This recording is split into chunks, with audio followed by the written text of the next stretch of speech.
सीमा पर बदलते हालात के बीच भारत भी अपनी तैयारी पूरी रख रहा है और इसी कड़ी में अब बंगाल की खाड़ी के उत्तरी हिस्से में अपनी पकड़ मजबूत करने के लिए भारतीय नौसेना ने एक बड़ा कदम उठाया। खबर है कि पश्चिम बंगाल के हल्दिया में एक नया नौसैनिक बेस यानी नेवल डिटैचमेंट तैयार किया जा रहा है। ये बेस न केवल भारत की समुद्री सीमाओं की रक्षा करेगा बल्कि चीन, बांग्लादेश और पाकिस्तान की बदलते त्रिकोण पर पैनी नजर भी रखेगा।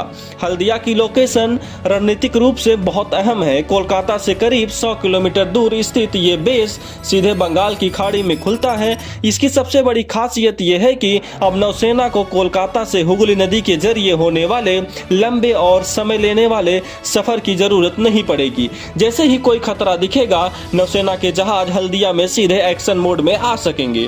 इस बेस पर नौसेना के सबसे फुर्तीले और घातक जहाजों की तैनाती होगी। इनमें फर्स्ट इंटरसेप्ट क्राफ्ट FIC और new water jet fast attack craft शामिल हैं। जहाज 45 नॉट्स की तूफानी रफ्तार से दौड़ सकते हैं और मशीन गन के साथ साथ स्मार्ट मिसाइलों से लैस होते हैं। ये छोटे लेकिन पावरफुल जहाज उन घुसपैठियों के लिए काल साबित होंगे जो पानी के रास्ते भारत में दाखिल होने की कोशिश करते हैं। अब यहाँ पर एक सवाल यह है कि भारत को हल्दिया में इस बेस की जरूरत क्यों पड़ी? तो इसका जवाब है बदलती जियोपॉलिटिक्स। एक और चीन की नौसेना हिंद महासागर में अपनी मौजूदगी बढ़ा रही है, तो दूसरी ओर बांग्लादेश और पाकिस्तान के बीच बढ़ते रक्षा संबंध भारत के लिए नई चुनौती खड़ी कर रहे हैं। चीन जिस तरह से बांग्लादेश को सबमरीन और इंफ्रा सपोर्ट दे रहा है, उसे देखते हुए भारत ने अपनी इस पूर्वी दीवार को और मजबूत करने का फैसला किया है।